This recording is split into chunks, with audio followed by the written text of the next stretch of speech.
El libro de Marcos. Marcos 15 presenta tres escenas clave relacionadas con el juicio, la crucifixión y la resurrección de Jesús. En primer lugar, Marcos examina el papel que desempeña el Sanedrín en la condena de Jesús.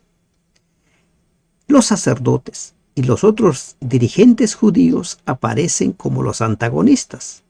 A continuación, Marcos dedica un espacio considerable de su relato a la descripción del papel de Poncio Pilato en la condena y el juicio de Jesús. Por último, Marcos narra las acciones de José de Arimatea, quien coloca el cuerpo de Jesús en el sepulcro que había preparado para sí mismo cuando muriera. Padre nuestro que estás en los cielos, te pedimos, Señor, tu guía a lo largo del estudio de esta lección. Danos sabiduría, ilumina nuestra mente para entender. En el nombre de Jesús te lo pedimos. Amén, Señor. Tómese un tiempo, apreciado hermano y hermana de esperanza, para memorizar Marcos 15:34 según la Nueva Versión Internacional. A las 3 de la tarde, Jesús gritó a voz en cuello: Eloí, Eloí, lama sabactaní, que significa: Dios mío, ¿por qué me has desamparado? Estamos ya por terminar esta serie de estudios. Estamos en la lección 12. ¿Cuál es el objetivo del estudio de esta lección que tiene por título Juzgado y Crucificado? Es descubrir cómo las dolorosas ironías de las últimas horas de la vida de Jesús revelan poderosas verdades acerca de la muerte de Jesús y de lo que ella significa. Este estudio está basado en el capítulo 15 del libro de Marcos. La muerte de Jesús estuvo rodeada de ironías. El primer personaje del cual se ocupa este capítulo 15 es Pilato.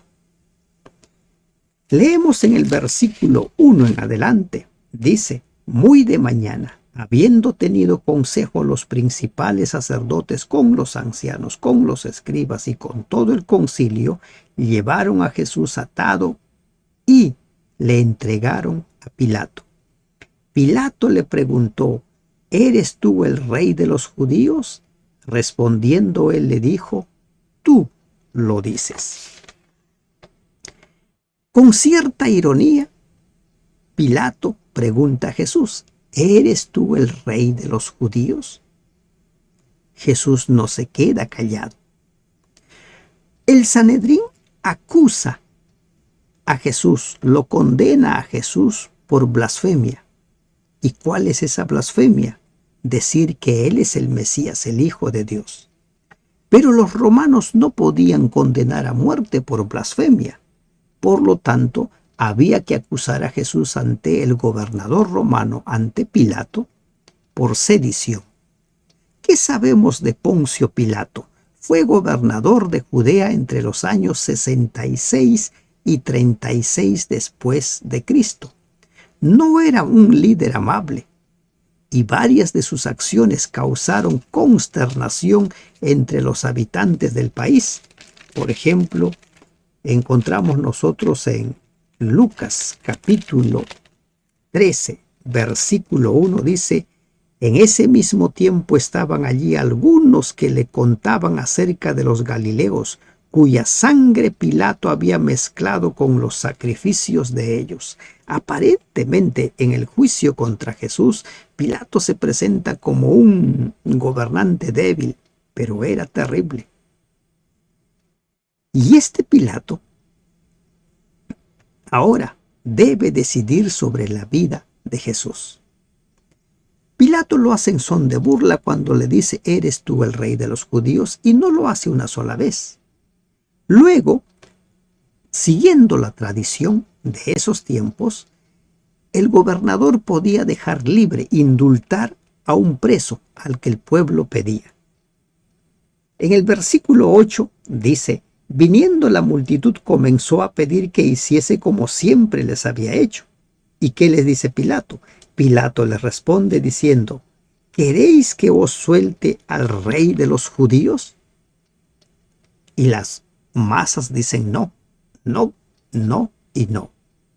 Y en el 12 Pilato una vez más se dirige al pueblo y dice: ¿qué pues queréis que haga del que llamáis rey de los judíos? La ironía radica en el hecho de que Jesús es tanto el Mesías, negado por el Sanedrín, como el rey de los judíos. Y no solo el rey de los judíos, sino el rey de todos los seres humanos, porque Él es creador. Sus condenas por blasfemia y sedición estaban equivocadas, debido a que Él en sí es el Mesías, que Él es el Rey de Reyes, el Señor de Señores, y llegará el día en que todos los que lo acusaron y se burlaron, incluido Pilato, verán a Jesús viniendo como Rey de Reyes y Señor de Señores. Salve, Rey de los judíos. Siguiendo la misma línea de Pilato, los soldados empiezan a burlarse de Jesús. ¿Qué sucede? Pilato ha condenado a Jesús a muerte. Y dice el versículo 15 que Pilato, queriendo satisfacer al pueblo, le soltó a Barrabás y entregó a Jesús después de azotarle para que fuese crucificado. La historia dice que los condenados eran lacerados 39 veces, porque si era 40 morían. Pero la descripción de los evangelios nos dice que Jesús fue lacerado con saña, con ironía.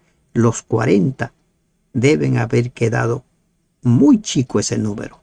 Debe haber sido mayor. Y por eso es que encontramos a un Jesús completamente debilitado. Entonces los soldados le llevaron dentro del atrio, esto es en el pretorio, y llaman a toda la compañía. Y le vistieron de púrpura, poniéndole una corona tejida de espinas. Y comenzaron luego a saludarle: salve, Rey de los judíos.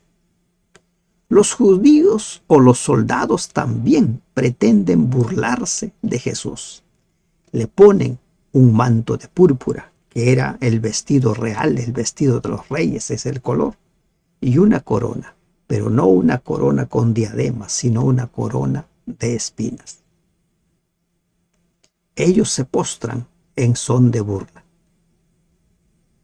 Ellos hacen escarnio del Mesías, y mientras se postran, mientras le dicen salve, Rey de los judíos, le golpean en la cabeza con una caña, le escupen, puesto de rodillas, le hacían reverencias. Después de haberle escarnecido, le desnudaron, le quitaron el manto de púrpura y le pusieron sus ropas y lo sacaron para crucificarle. Antes de ser crucificado, ellos hacen escarnio y se burlan del Cristo. Cuando llegue el día en el cual vean a Cristo viniendo como Rey de Reyes, como dice Apocalipsis capítulo 1, ellos verán al Mesías, verán al Cristo, verán al Rey, no solo de los judíos, sino al Rey de Reyes y Señor de Señores. Ellos pensaban que se estaban burlando, pero ellos estaban declarando una gran verdad. No vendrá portando una corona de espinas, vendrá portando la corona real. No vendrá portando un manto de púrpura, vendrá portando, dice el capítulo 19, vestido del manto real, un manto blanco. Ironías, como usted va viendo, este capítulo está lleno de ironías. ¿Por qué? porque los instrumentos de Satanás trataban de hacer escarnio del Mesías. La crucifixión, de los versículos 21 al 38, encontramos nosotros la forma como fue crucificado. Obligaron a uno que pasaba, Simón de Cirene, padre de Alejandro y de Rufo, que venía del campo, a que le llevase la cruz. Jesús no podía cargar su cruz. Como cuentan los historiadores bíblicos, Jesús no era una persona débil, pero todo lo que había pasado desde la noche previa, la angustia en la cual fue sumido en el Getsemaní, y ahora todo el castigo, el haber sido lacerado, debilitaron el cuerpo físico de Jesús. Y allí encontramos a un hombre, a Simón de Cirene. Este hombre llevó la cruz de Cristo. Y aquí podríamos encontrar también nosotros otra ironía. Jesús dijo: el que quiera venir en pos de mí, tome su cruz y sígame. Simón de Cirene tomó la cruz, esa cruz de Cristo, y siguió a Cristo. Le llevaron a un lugar llamado Gólgota, que traducido es lugar de la calavera. Y allí fue crucificado. Y allí empezaron una vez más las burlas. Versículo 27 dice: crucificaron también con él a 2 ladrones, uno a su derecha y el otro a su izquierda. Se cumple la profecía de Isaías 53:12 que dice: fue contado con los inicuos. Otra ironía. El que nunca cometió pecado fue condenado como el peor de los criminales. Los que pasaban le injuriaban meneando la cabeza: tú que derribas el templo de Dios y en 3 días lo reedificas, sálvate a ti mismo y desciende de la cruz.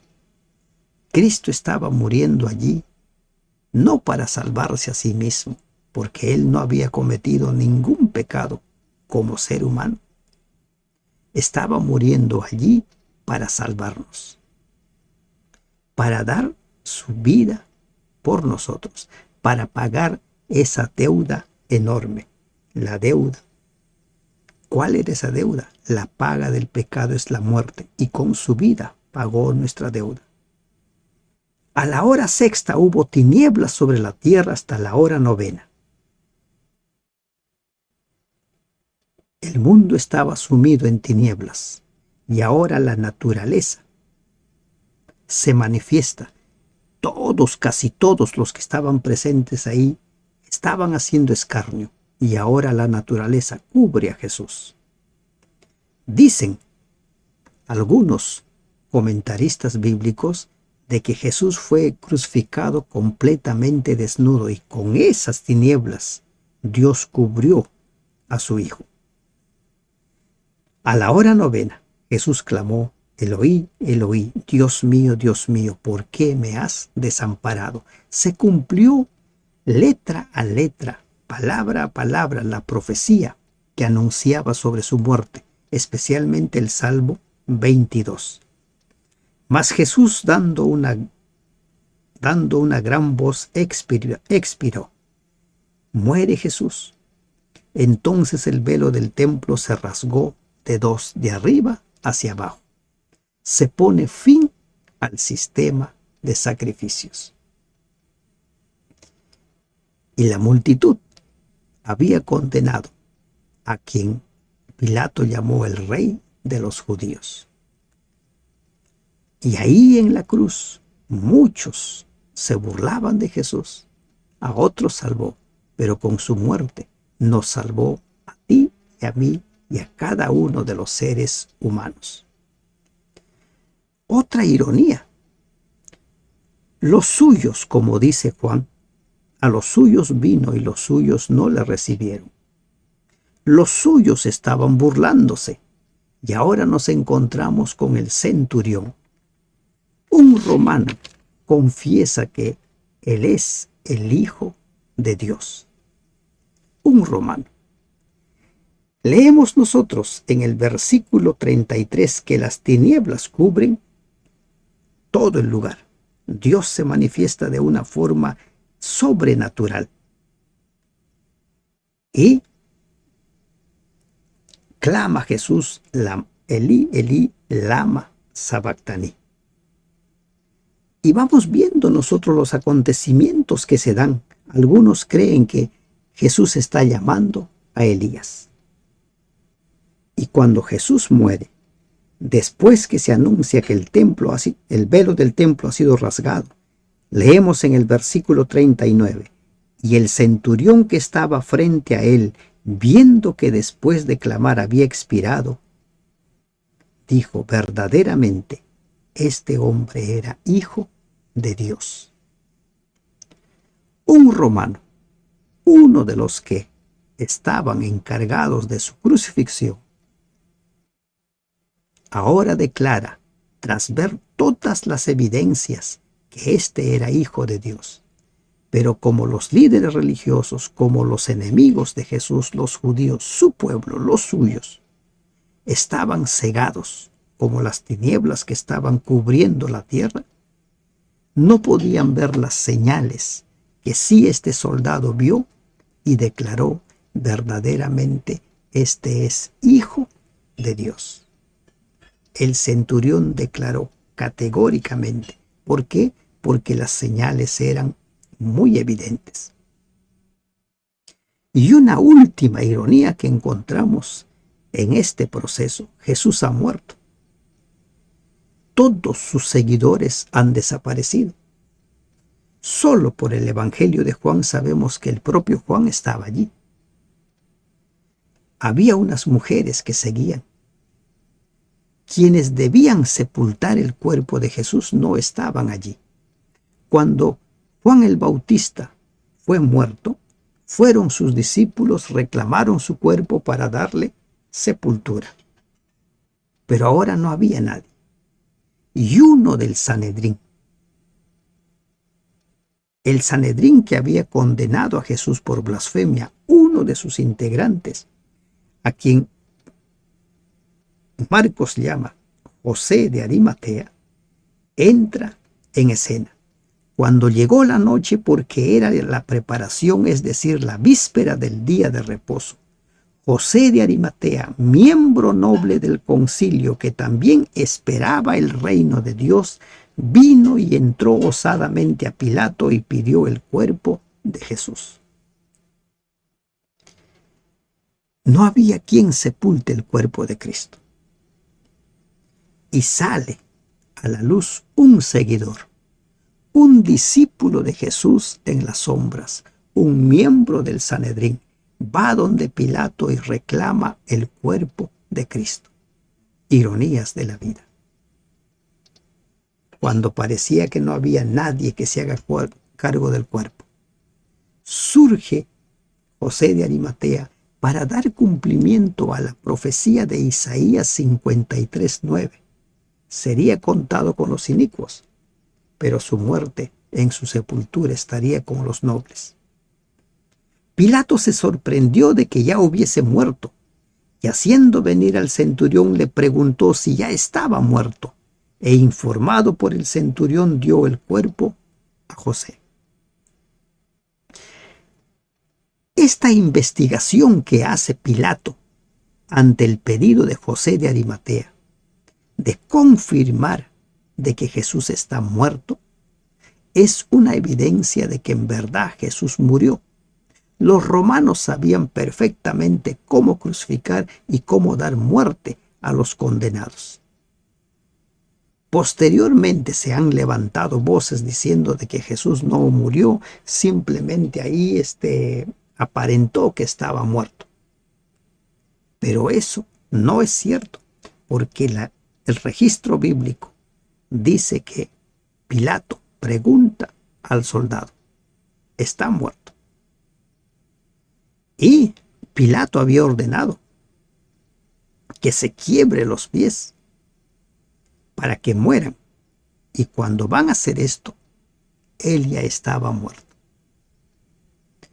La historia corrobora que la muerte de Jesús fue real. ¿Y quién corroboró esto? No sus discípulos, sino el propio gobernador, el que lo condenó a muerte. Ironías de la vida, las verdades bíblicas van siendo confirmadas por propios y por extraños. Dice Isaías 53:9, que fue contado con los inicuos, pero en su sepultura fue sepultado con los nobles. Dice el versículo 46, José compra una sábana, quita el cuerpo de Jesús, lo envuelve y lo pone en el sepulcro. María Magdalena, María la madre de José, miraban dónde ponían el cuerpo. Los hombres habían desaparecido, solo las mujeres estaban allí. ¿Cuántas ironías se van manifestando? Pero saben, lo que los líderes religiosos, lo que los soldados romanos consideraban una burla, en el fondo eran revelaciones de grandes verdades. Jesús es el Mesías, Jesús es el Cristo. En su muerte Jesús salvó. Con esa muerte pagó nuestra deuda. Con esa muerte salvó a cada uno de los seres humanos que lo aceptan como su Salvador. Todos pueden ser salvos. Dice Apocalipsis 1:7 que cuando Cristo venga por segunda vez, todo ojo verá al Rey de Reyes. Y habrá una resurrección especial. Los que lo traspasaron verán. Todos aquellos que se burlaron, Pilato llamándole Rey de los Judíos, los soldados que lo pusieron una púrpura y una corona de espinas, verán al Rey de Reyes. Y la pregunta es, ¿y para ti, quién es Jesús? ¿Es el Rey de Reyes? ¿Lo declaras como el Rey de tu vida? ¿O simplemente con ironía repites como tantos otros? Sí, es el Rey. Tú decides. Que Dios te bendiga. Amén.